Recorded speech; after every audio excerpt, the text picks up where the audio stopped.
Quantic Dream has always been about creating interactive experiences that have emotion at their core.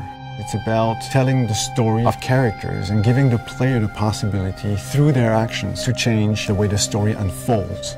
When I write my script, I have an idea of how I want the story to be played.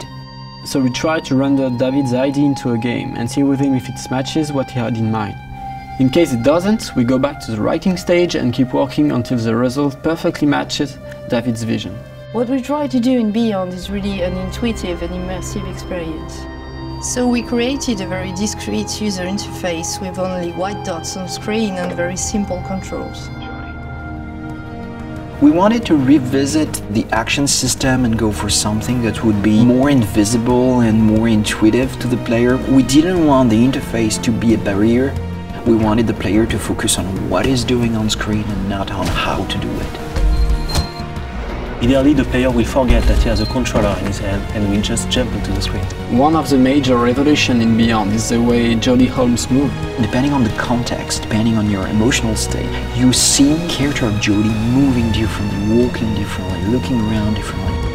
And most importantly, to give the player the feeling he's really in control of the character, he can do almost anything he wants to do. She can talk to other people, interact with objects, and also run, jump, shoot, drive a motorcycle, or even ride a horse.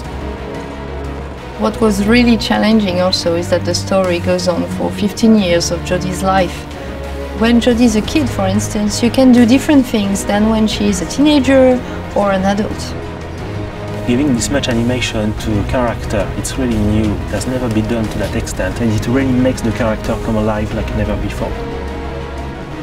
We wanted to have these new mechanics with Aiden. I wanted to give this feeling of flying around and going through matter and through walls. So we started making some research on how ghosts would move or even a fish would swim underwater. We thought that using orbs is an interesting approach. It would give us this physicality that we need to interact with matter. It became really something natural to assign them to the two analog sticks and have to play with them, to focus them, or on the opposite, to split them apart. During the process of this production, we made what we call user tests. You just watch people playing and you see where they succeed, where they fail. If a player don't get it right, it's only our fault. So we work very hard to be able to correct it and give the best experience possible. After each user test, it's meeting after meeting just to find the good solution to every single issue the player may have had. I guess what we're looking for with the gameplay is really to find an interface that will allow you to play live. And we try to get closer and closer of the ideal interface where you don't think anymore, you just do it.